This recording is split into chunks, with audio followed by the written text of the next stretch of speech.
Welcome to Crypto Bites, the podcast where we find today's news and information in the crypto space and break it down into bite-sized chunks. I'm your host, Rick. And this is Rob. Guys, we're going to be talking about Visa finally getting into the crypto space. And NFT degens aren't the only ones taking a look at Cardano. But before we start, Degens. Guys, if you're watching this on YouTube, hit the like, subscribe, ring the bell if you haven't already. The subscription button goes a long way, and it's free. We're also streaming on Twitter, so if you're watching this on Twitter, hit the retweet. And also, hi to Sim. But we are also a Cardano stake pool operator. So if you have ADA sitting on the exchanges, take all of it or some of it off and stake it to AGC. Not only will you be supporting decentralization, but now you have ADA available to play around in the Cardano ecosystem.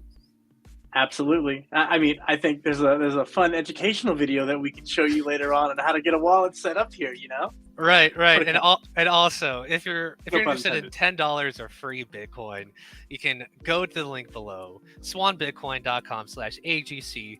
All you have to do is sign up, start stacking, and get $10 of free Bitcoin.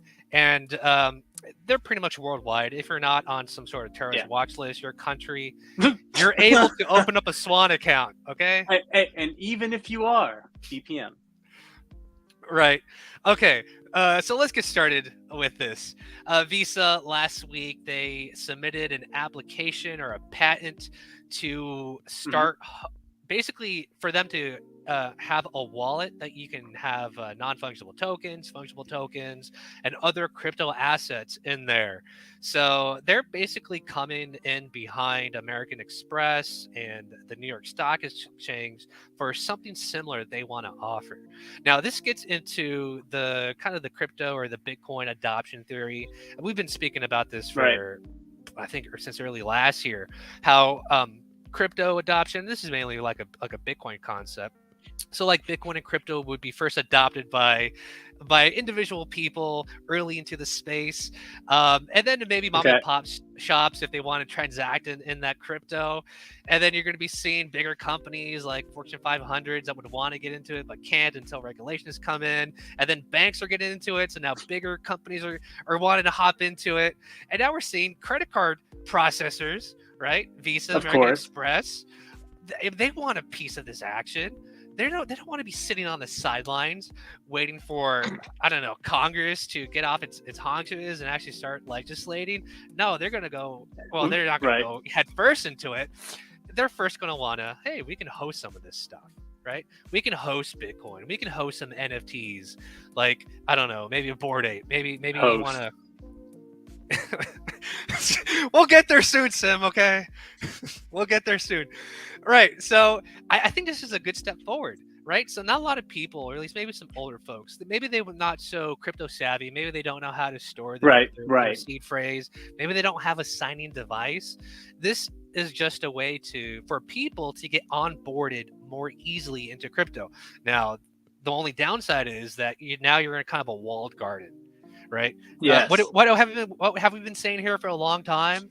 Right? Not your keys, not your coin. Like, straight up.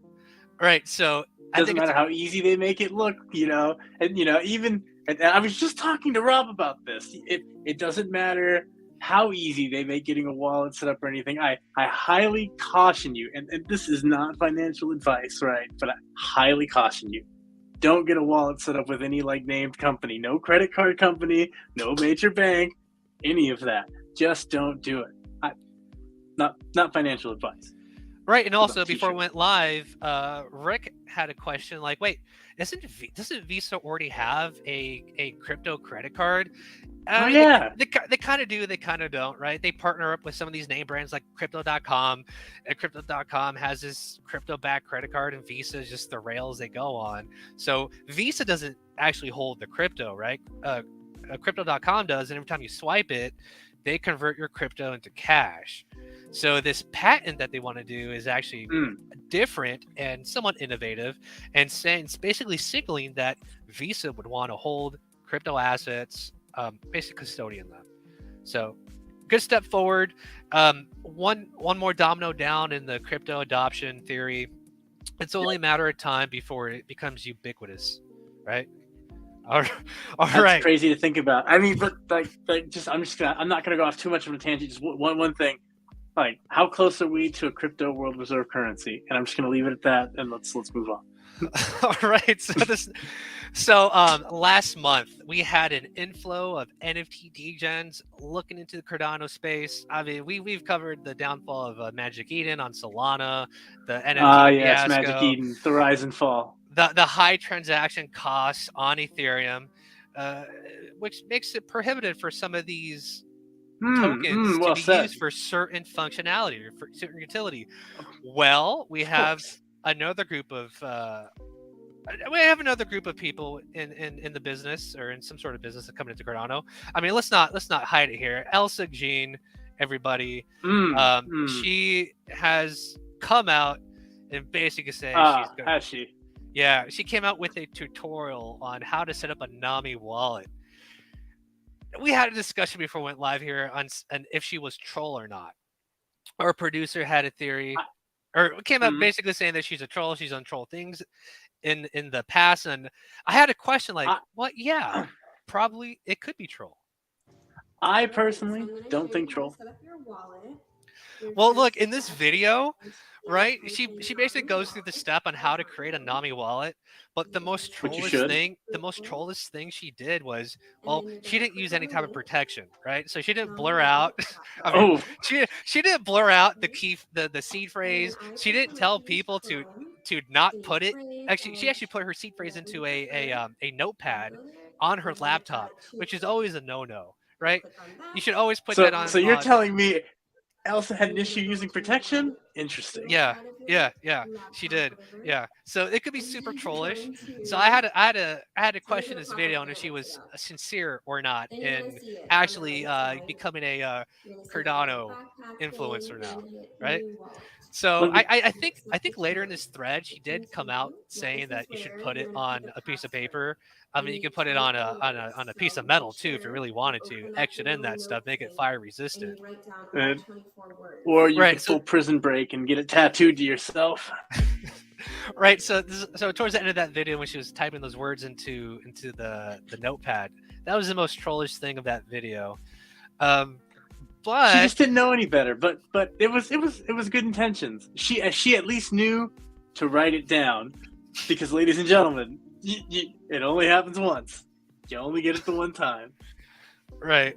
It only takes one time to get in danger. But this is why I think she's sincere. She's actually coming out with an NFT drop on Cardano.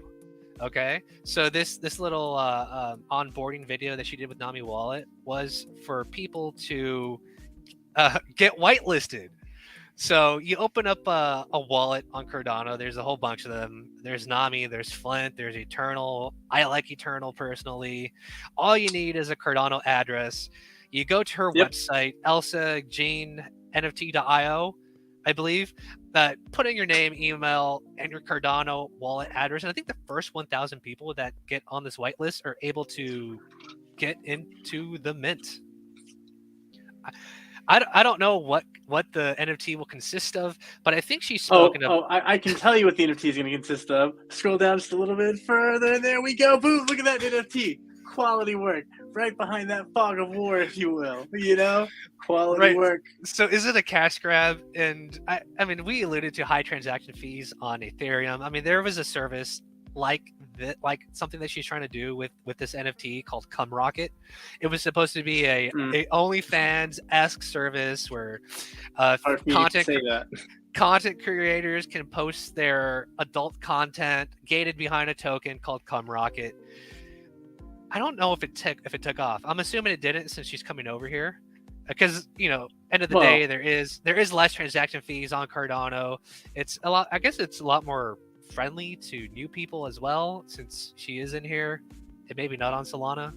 So royalties are a big thing. Or what if we're just not giving her the credit she deserves? What if she's smarter than than we think, and she's like she knows what she's doing? Like, what if she's done her research and she's like, yeah, no, this is I'm here for this reason, This is exactly what I was saying. I'd be Like, down she's to already in have her on the show. Cardano. I'd be down to have her on the show. Look, she's already ahead of the curve, right? She's already in Cardano. She's already in like the top 1% of intelligence in the planet already, right? So if you're not on Cardano, what are you waiting for? Right? We already have an ecosystem that has dApps, an NFT marketplace. We have royalties. We have smart contracts. We have Hydra heads that have the ability for you to have instant settlement. Hydra heads. Yes. Yes. Yeah. So going along with why she would want to onboard into Cardano, Forbes just had an article maybe about a week ago saying that Cardano hit number 3 in the largest, I guess, protocol for NFT volume. So, I mean, again, we spoke about Magic Eden. We spoke about the royalty fiasco they're going through, trying to mend bridges with the artists over there. We spoke about the Ethereum having high transaction costs, and it's not certain that your transaction will actually go through, right? So you can actually lose that transaction or fee. what the cost is going to be. right. So I think those are maybe 3 reasons why Cardano is seeing a insurgency of new eyeballs, right? We have people coming in, fresh set of people experiencing Cardano probably for the first time, outside from hearing all the trollish slander against Cardano, right? Because Cardano has been the butt of jokes for, well, ever since it was created, I guess.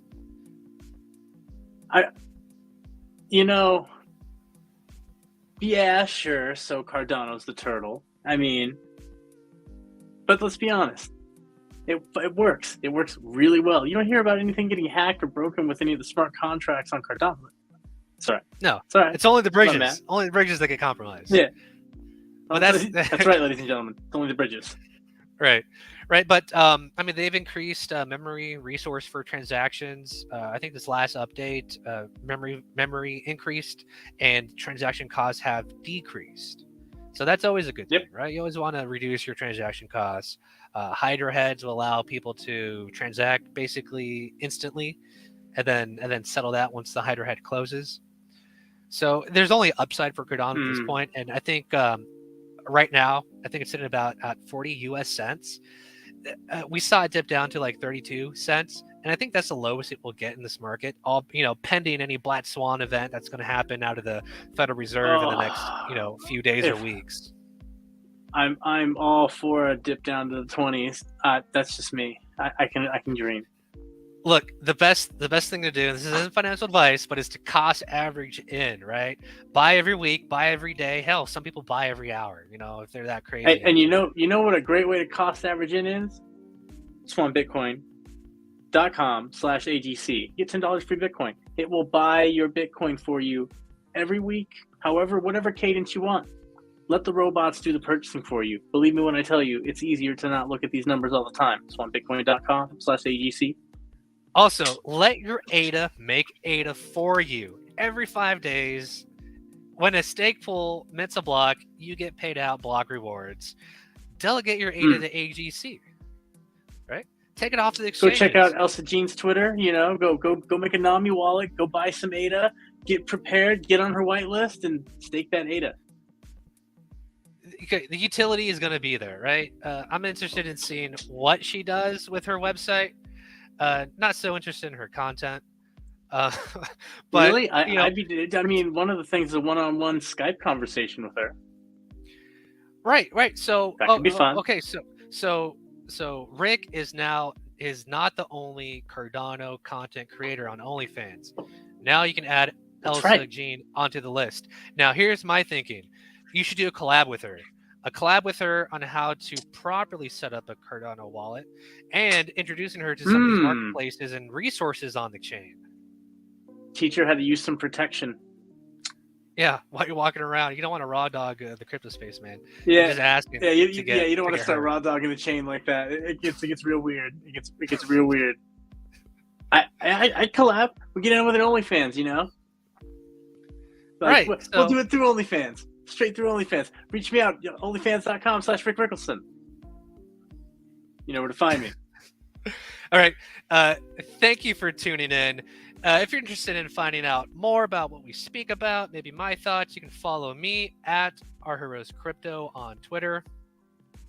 And if you're interested in keeping up with some NFT content, you can follow our producer at NFTs with Keys. And with that, that's your Crypto Bite.